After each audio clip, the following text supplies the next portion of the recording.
The romantic comedy is traditionally an escape from reality, an ideal situation where despite the obstacles and hardships they face, a couple ultimately accepts that they are meant to be and finds perfect happiness. However, as Sarah Kozloff points out in her analysis, in the 70s the feminist movement was taking off, divorce rates were at an all-time high, and the likelihood of maintaining a successful relationship was called into question. Written during this time, Woody Allen's Annie Hall forces the audience to change the way they view a love story. The film emphasizes the reality of a relationship by focusing and sympathizing with just one character through structure, voiceover, direct address, and the final scene. Annie Hall may appear so close to a real relationship because it's so close to Allen's real life. Here Allen discusses his relationship with Diane Keaton and how it inspired Annie Hall. It just means that Annie Hall is a different kind of a film for me, and only because I had a different idea.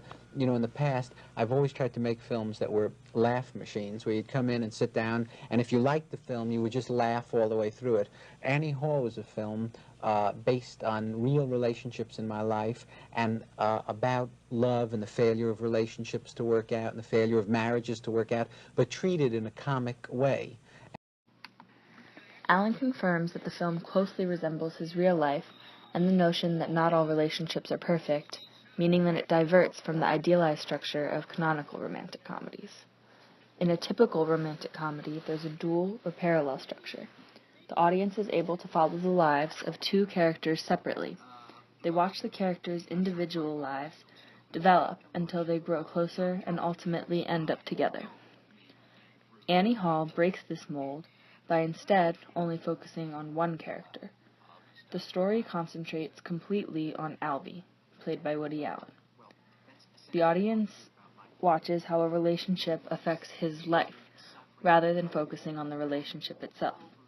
Alvy has total control of the narration of the story and is the only character giving insight into the relationship being explored. He often looks back on other aspects of his life when Annie was not part of it. There are scenes from his childhood, scenes from previous relationships, such as this one, where he meets his first wife, Allison, as well as scenes of women that he dated after he and Annie were no longer together, such as the following scene, which mimics an earlier scene with Annie. However, this time, his girlfriend is much less understanding. In the film, Alvy is a stand-up comedian and is extremely observant and opinionated. Allen employs a voiceover technique to give the audience insight into his thoughts and struggles and make us sympathize with him when he is left alone. Here's an example of this method. The only way to remember is Jeanne d'Arc. Means the lights out in the bathroom. I met a big lumberjack. Jesus, this guy's pathetic. Look at him mincing around. Boy, he thinks he's real cute. You want to throw up. The presence of Alvy's voice in the scene helps to connect his opinions to the action that is taking place. Sometimes, Alvy also physically inserts himself into a scene, such as this.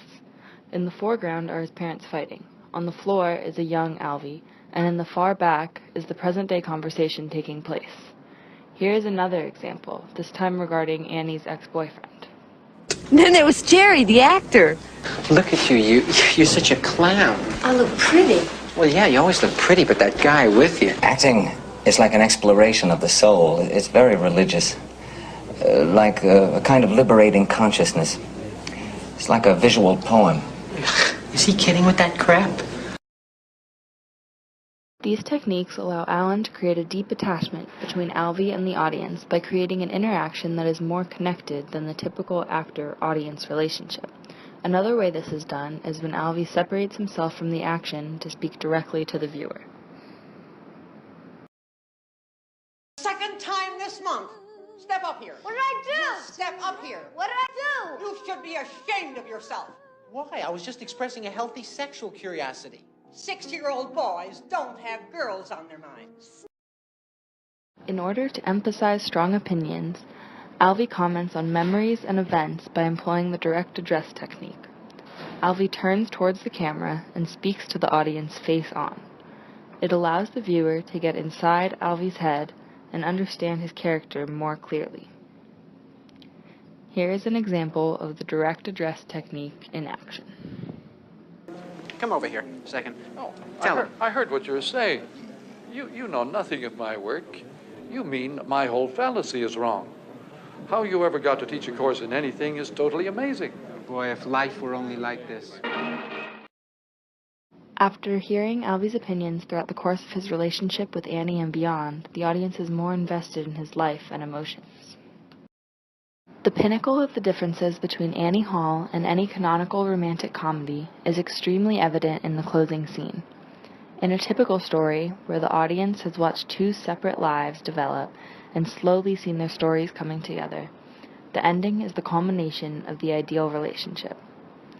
Problems are solved, misunderstandings are worked out, and grand romantic gestures are performed. Alan, however, has set up the story in reverse order.